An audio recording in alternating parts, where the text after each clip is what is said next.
ಎಲ್ಲರೂ ಹೇಳಿ ಶ್ರೀ ರೇಣುಕಾದೇವಿಗೆ ನಮಸ್ಕಾರ. ಎಲ್ಲರೂ ಹೇಳಿ ಶ್ರೀ ಜಮದಗ್ನಿಯವರಿಗೆ ನಮಸ್ಕಾರ. ಎಲ್ಲರೂ ಹೇಳಿ ಶ್ರೀ ಪರಶುರಾಮರಿಗೆ ನಮಸ್ಕಾರ. ಎಲ್ಲರೂ ಹೇಳಿ ಶ್ರೀ ದುರ್ಗಾದೇವರಿಗೆ ನಮಸ್ಕಾರ. ವಿಚಾರಕ್ಕೆ ಬರ್ತಾನೆ. ಹೌದು ವೀಕ್ಷಕರೇ, ನಾನು ಕಲಿತಂತಹ ಒಂದು ವಿದ್ಯೆ, ಋಷಿಗಳ ವಿದ್ಯೆ, ನಾನು ಸಾಕಷ್ಟು ವಿದ್ಯೆಗಳನ್ನು ಕಲಿತಿದ್ದೇನೆ. ಒಂದು ದೇವರ ವಿಚಾರವಾಗಿ, ಹಾಗೆ ದೇವರಿಗೆ ಪೂಜೆ ಮಾಡುವ ವಿಚಾರವಾಗಿ, ಹಾಗೆ ನಮ್ಮ ಕುಟುಂಬಕ್ಕೆ ಬಂದಂಥ ಒಂದು ಆರೋಗ್ಯ ಸಮಸ್ಯೆನ ಕಡಿಮೆ ಮಾಡಿಕೊಳ್ಳುವ ವಿಚಾರವಾಗಿ ನಾನೆಲ್ಲ ಮೊದಲು ಒಂದು ದೈವಸಿದ್ಧಿ ಋಷಿಗಳ ವಿದ್ಯೆಗಳನ್ನು ಕಲ್ತ್ಕೊಂಡು ಮೊದಲು ಸರಿ ಮಾಡಿಕೊಂಡಿದ್ದೆ ನಮ್ಮ ಕುಟುಂಬವನ್ನು 8 ವರ್ಷಗಳ ಹಿಂದೆ. ನಾನು ಯಾಕೆ ನಿಮಗೆ ಈ ವಿಚಾರವನ್ನು ಮುಂದೆ ಇಡ್ತೇನೆ ಅಂದರೆ, ನಾವೆಲ್ಲ ಇಲ್ಲಿ ಕಲ್ತ್ಕೋಬೇಕು. ಏನನ್ನು, ಹಿಂದಿನ ಶಕ್ತಿಯನ್ನು ನಾವು ಮೊದಲು ನಾವಿಲ್ಲೆಲ್ಲ ವಶ ಮಾಡ್ಕೋಬೇಕು. ಯಾಕಂದರೆ ಇವತ್ತಿನ ದಿನ ಹೇಗೆ ಅಂದರೆ, ಎಷ್ಟೋ ಹೊರಗಡೆ ರಾಜ್ಯದಿಂದ, ಹೊರಗಡೆ ದೇಶದಿಂದ ಮುಸ್ಲಿಮರು ಬಂದು ಇಳಿತಾ ಇದ್ದಾರೆ ನಮ್ಮ ಕರ್ನಾಟಕಕ್ಕೆ. ತುಂಬ ದುಃಖ ತರುವ ವಿಚಾರ, ಅರ್ಥ ಆಯ್ತಾ? ಅವರು ಹೇಗೆ ಅಂದರೆ, ಎಲ್ಲ ಸಿಟಿಯಲ್ಲಿ ಇಳಿದು ಗಲೀಜನ್ನು ಹರಡಿ, ವಿಷವನ್ನು ಹರಡಿ ಎಲ್ಲ ಆರೋಗ್ಯ ಸಮಸ್ಯೆ ಬರೋ ಥರ ಮಾಡ್ತಾಯಿದ್ದಾರೆ.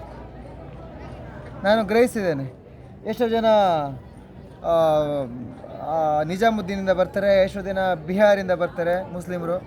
ನಾನು ಮೊನ್ನೆ ಟ್ರೈನಲ್ಲಿ ಬರುವಾಗ ಹಾಗೆ, ಮೊನ್ನೆ ತಿರುಪತಿ ಟ್ರೈನಲ್ಲಿ ಬರುವಾಗ ಹಾಗೆ ಬಿಹಾರಿಂದ ಟ್ರೈನ್ ಫುಲ್ ತುಂಬ ಬಂದು ಬೆಂಗಳೂರಲ್ಲಿ ಇಳಿದಿದ್ದಾರೆ. ಬೆಂಗಳೂರಲ್ಲಿ ಎಷ್ಟು ಜನ ಬೆಂಗಳೂರಲ್ಲಿ ಇಳಿತಾ ಇದ್ದಾರೆ, ಎಷ್ಟು ಜನ ನಮ್ಮ ಸಾಗರದಲ್ಲಿ ಇಳಿತಾ ಇದ್ದಾರೆ. ಸಾಗರ, ಶಿವಮೊಗ್ಗ ಜಿಲ್ಲೆಯ ಒಂದು ತಾಲೂಕು ಸಾಗರದಲ್ಲಿ ಎಲ್ಲಿ ದೇವಸ್ಥಾನ ಇದೆ ಅಲ್ಲೆಲ್ಲ ಇಳಿತಾ ಇದ್ದಾರೆ. ಇವತ್ತಿನ ಮುಸ್ಲಿಮರ ಜನಸಂಖ್ಯೆ ಹೆಚ್ಚುತ್ತಾ ಇದೆ ನಮ್ಮ ಕರ್ನಾಟಕದಲ್ಲಿ. ಇಲ್ಲಿ ಅವರು ಜನಸಂಖ್ಯೆ ಹೆಚ್ಚೋದ್ರಿಂದ ಏನಾಗುತ್ತೆ ಅಂದರೆ, ಇಲ್ಲಿ ಮುಸ್ಲಿಂ ವಶೀಕರಣ ನಡೆಯುತ್ತದೆ. ಮುಸ್ಲಿಂ ವಶೀಕರಣ ಅಂದರೆ ಅದೇ ನಮ್ಮ ಹಿಂದೂ ಧರ್ಮದವರಿಗೆ ರೋಗ ಬರೋದು, ಆಸ್ಪತ್ರೆ ಸೇರೋದು.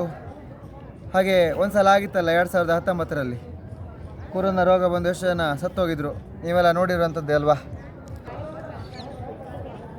ನಾನು ಮಾತಾಡ್ತಾ ನಿಮ್ಮಗಳ ಸಮಸ್ಯೆಗಳನ್ನು ಹೀಲಿಂಗ್ ಮಾಡ್ತೇನೆ. ಹೀಲಿಂಗ್ ಅಂದರೆ ಗುಣಪಡಿಸ್ತೇನೆ. ನಿಮ್ಮ ಹತ್ರ ಮಾತಾಡ್ತಾ ನಿಮ್ಮನ್ನು ನನ್ನ ಶಕ್ತಿಯಿಂದ ವಶ ಮಾಡಿಕೊಂಡು ಆರೋಗ್ಯ ಸಮಸ್ಯೆಗಳನ್ನೆಲ್ಲ ಹೀಲಿಂಗ್ ಮಾಡಿ, ಆರೋಗ್ಯ ಸಮಸ್ಯೆಗಳನ್ನೆಲ್ಲ ಸರಿ ಮಾಡಿ ನಾನು ನಿಮಗೆ ಮಾರ್ಗದರ್ಶನ ಮಾಡಿ ಒಳ್ಳೇದು ಮಾಡುವಂಥ ಶಕ್ತಿ ನಾನು ಹೊಂದಿರ್ತೇನೆ. ಅದೇ ಥರ ಮುಸ್ಲಿಮರು ಕೂಡ ಹಾಗೆ ಹಿಂದೂಗಳ ಹತ್ರ ಮಾತಾಡ್ತಾ ಅವರು ಹಿಂದೂಗಳಲ್ಲಿರುವಂತಹ ಒಂದು ಸನಾತನ ಧರ್ಮದ ಒಂದು ಮನುಷ್ಯರಲ್ಲಿರುವಂತಹ ಒಂದು ಪಾಸಿಟಿವ್ ಎನರ್ಜಿನ ಅವರು ವಶ ಮಾಡ್ಕೊತಾರೆ.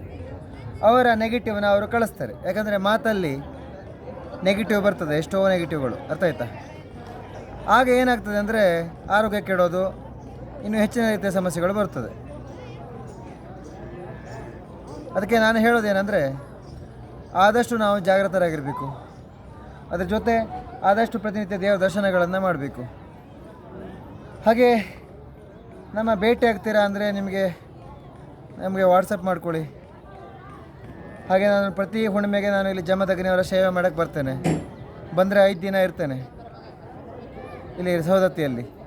5 ದಿನ ಇದ್ದು ನಾನು ಸವದತ್ತಿ ರೇಣುಕಾದೇವಿ ಅವರ ಅಮ್ಮನವರ, ಹಾಗೆ ಶ್ರೀ ಪರಶುರಾಮ ಅವರ, ಹಾಗೆ ಶ್ರೀ ಜಮದಗ್ನಿಯವರ ಸೇವೆ ಮಾಡಿ ನಾನು ಹೋಗ್ತೇನೆ, ಅರ್ಥ ಆಯ್ತಾ?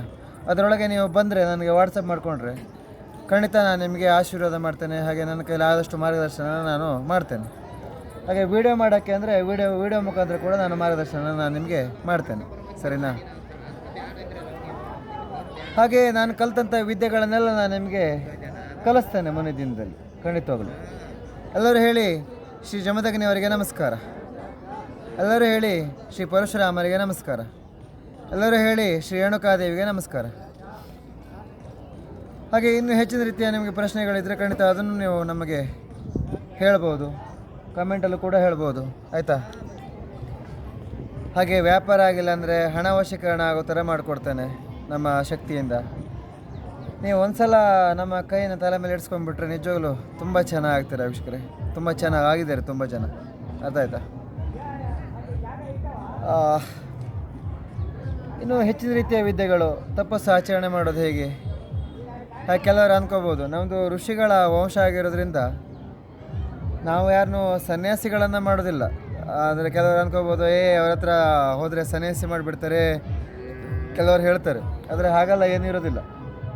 ನಮ್ಮ ಋಷಿಗಳ ವಂಶದಲ್ಲಿ ಸಂಸಾರ, ಮಕ್ಕಳು, ಜೀವನ ಮಾಡ್ಕೊಳ್ತಾನೆ, ದೈವಸಿದ್ಧಿ ಮಾಡ್ಕೊಳ್ತಾನೆ ಎಲ್ಲ ಧರ್ಮದ ಕಾರ್ಯಗಳನ್ನು ಮಾಡ್ಕೊಳ್ತಾ ಬಂದಿದ್ದೇವೆ.